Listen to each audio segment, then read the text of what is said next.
Class 10th retranslation Punjabi to English. First sentence, मैं ਇਹ ਸਵਾਲ ਹੱਲ ਕਰ ਸਕਦਾ ਹਾਂ। ਮੈਨੂੰ ਕੀ ਕਵਾਂਗੇ? ਆਈ। ਸਵਾਲ ਕੀ ਹੋਇਆ? ਸਮ। ਹੱਲ ਕਰਨਾ, ਸੋਲਵ, SOLVE। ਸਕਦਾ ਮੀਨਸ ਕੈਨ। ਤਾਂ ਮੈਂ ਇਹ ਸਵਾਲ ਹੱਲ ਕਰ ਸਕਦਾ ਹਾਂ, ਇਸ ਦੀ ਕੀ ਟ੍ਰਾਂਸਲੇਸ਼ਨ ਹੋਈ? I can solve this sum। Next ਹੈ, ਤੁਹਾਨੂੰ ਕਿਸੇ ਚੰਗੇ ਡਾਕਟਰ ਨੂੰ ਦਿਖਾਉਣਾ ਚਾਹੀਦਾ ਹੈ। ਤੁਹਾਨੂੰ ਮੀਨਸ ਯੂ, ਚਾਹੀਦਾ ਮੀਨਸ ਸ਼ੁੱਡ, ਦਿਖਾਉਣਾ ਮਤਲਬ ਕੰਸਲਟ, ਚੰਗਾ doctor means good doctor. You should consult a good doctor. Next ਹੈ, ਸਾਨੂੰ ਆਪਣੇ ਮਾਤਾ ਪਿਤਾ ਦਾ ਕਹਿਣਾ ਮੰਨਣਾ ਚਾਹੀਦਾ ਹੈ। ਸਾਨੂੰ ਮੀਨਸ ਵੀ, ਚਾਹੀਦਾ ਮੀਨਸ ਸ਼ੁੱਡ, ਆਪਣੇ ਮੀਨਸ ਆਰ, ਮਾਤਾ ਪਿਤਾ ਪੇਰੈਂਟਸ, ਕਹਿਣਾ ਮੰਨਣਾ obey. We should obey our parents. Next fourth sentence, ਹੋ ਸਕਦਾ ਹੈ ਅੱਜ ਰਾਤ ਵਰਖਾ ਹੋਵੇ। ਹੋ ਸਕਦਾ ਹੈ ਮੇ, ਅੱਜ ਰਾਤ ਟੂਨਾਈਟ, ਵਰਖਾ rain, it may rain Tonight. ਉਹ ਇੱਥੇ ਰਿਹਾ ਕਰਦਾ ਸੀ।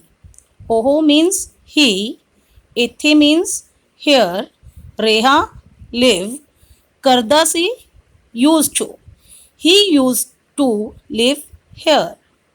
ਮਿਹਨਤ ਕਰੋ ਅਜਿਹਾ ਨਾ ਹੋਵੇ ਕਿ ਫੇਲ ਹੋ ਜਾਵੋ। ਮਿਹਨਤ ਕਰੋ ਨੂੰ ਕੀ ਕਵਾਂਗੇ? Work hard. ਅਜਿਹਾ ਨਾ ਹੋਵੇ, ਅਜਿਹਾ ਨਾ ਹੋਵੇ ਨੂੰ ਕੀ ਕਹਿੰਦੇ ਨੇ? ਲੈਸਟ, LEST, ਕਿ ਫੇਲ ਹੋ ਜਾਵੋ, you should fail. Work hard lest you should fail. Next 7th sentence, ਸਾਨੂੰ ਆਪਣੇ ਦੇਸ਼ ਦੀ ਸੇਵਾ ਕਰਨੀ ਚਾਹੀਦੀ ਹੈ। ਸਾਨੂੰ ਮੀਨਸ ਵੀ, ਆਪਣੇ ਦੇਸ਼ ਆਰ ਕੰਟਰੀ, ਸੇਵਾ ਕਰਨੀ ਸਰਵ, SERVE, ਚਾਹੀਦੀ should, we should serve our country. Next 8th sentence, ਸਭ ਨੇ ਇੱਕ ਨਾ ਇੱਕ ਦਿਨ ਮਰਨਾ ਹੀ ਹੈ। ਸਭ ਹੋ ਗਿਆ all, ਇੱਕ ਦਿਨ one day, ਮਰਨਾ die, all have to die one day। Next 9th sentence, ਕਾਸ਼ ਮੈਂ ਅਮੀਰ ਹੁੰਦਾ।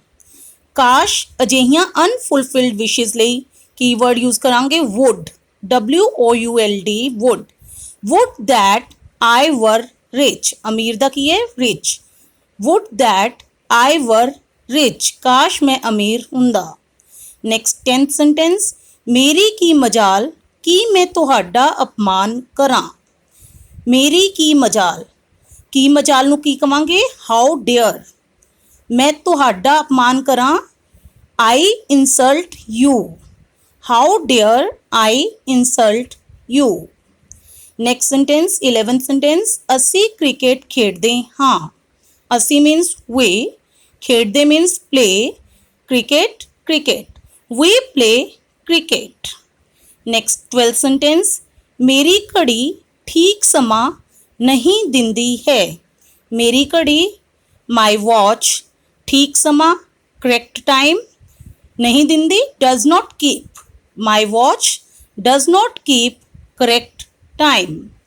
next 13th sentence, ਧਰਤੀ ਸੂਰਜ ਦੁਆਲੇ ਘੁੰਮਦੀ ਹੈ। ਧਰਤੀ earth, ਸੂਰਜ sun, ਦੁਆਲੇ round, ਘੁੰਮਦੀ moves, the earth moves round the sun। next 14th sentence, ਉਹ ਕਦੋਂ ਸੌਂਦੇ ਹਨ। ਉਹ they, ਕਦੋਂ when, ਸੌਂਦੇ sleep, when do they sleep। next 15th sentence, ਮੈਂ ਪੱਤਰ ਲਿਖ ਰਿਹਾ ਹਾਂ। ਮੈਂ means I, ਪੱਤਰ means letter, ਲਿਖ ਰਿਹਾ ਹਾਂ। ਇੱਥੇ ਬੇਟਾ ਰਿਹਾ ਹਾਂ ਹੈ ਤਾਂ ਇਹ ਕਿਹੜਾ ਟੈਂਸ ਹੈ? ਪ੍ਰੈਜ਼ੈਂਟ ਕੰਟੀਨਿਊਸ ਟੈਂਸ ਹੈ। ਤਾਂ ਆਪਾਂ ਕੀ ਕਰਾਂਗੇ? ਵਰਬ ਦੀ ਫਸਟ ਫਾਰਮ ਦੇ ਨਾਲ ING। ਲਿਖ ਮੀਨਸ ਰਾਈਟ, ਤਾਂ ਲਿਖ ਰਿਹਾ ਹਾਂ ਦਾ ਬਣ ਜਾਏਗਾ ਰਾਈਟਿੰਗ, ਤਾਂ ਬਣ ਜਾਏਗਾ ਇਸਦਾ I am writing a later. Next sentence, ਮੁੰਡੇ ਸ਼ੋਰ ਮਚਾ ਰਹੇ ਹਨ। ਮੁੰਡੇ boys ਸ਼ੋਰ ਮਚਾ ਰਹੇ, making a noise. The boys are making a noise. Next sentence, ਕੀ ਚਪੜਾਸੀ ਘੰਟੀ ਵਜਾ ਰਿਹਾ ਹੈ। ਚਪੜਾਸੀ ਪਿਓਨ ਘੰਟੀ ਬੈਲ ਵਜਾ ਰਿਹਾ, ringing. Is the peon ringing the bell? Next sentence, ਤੁਸੀਂ ਆਪਣੀਆਂ ਕਿਤਾਬਾਂ ਕਿਉਂ ਖਰਾਬ ਕਰ ਰਹੇ ਹੋ। ਤੁਸੀਂ you ਆਪਣੀਆਂ ਕਿਤਾਬਾਂ your books, ਕਿਉਂ why, ਖਰਾਬ ਕਰ ਰਹੇ spoiling. Why are you spoiling your books?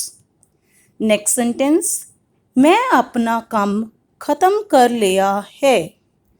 ਮੈਂ I ਆਪਣਾ ਕੰਮ my work, ਖਤਮ finish.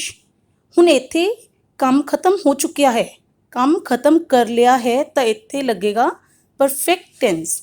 ਤਾਂ ਕੀ ਆਏਗਾ have finished, have ਦੇ ਨਾਲ finish ਦੀ ਥਰਡ ਫੋਰਮ।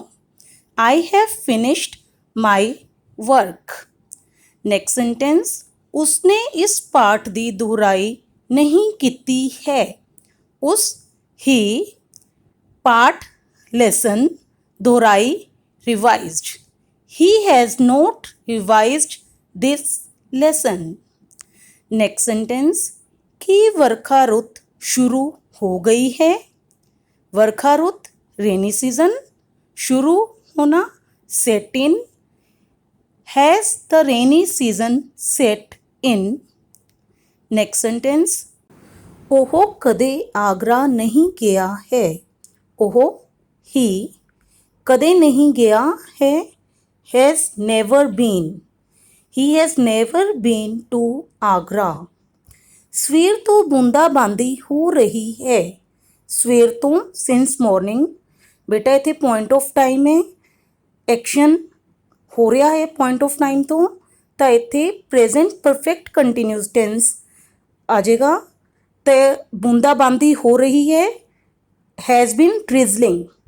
ਸਵੇਰ ਤੋਂ ਦਾ ਹੋ ਜਾਏਗਾ since morning, ਇਸ ਦਾ ਹੋ ਜਾਏਗਾ it has been drizzling since morning.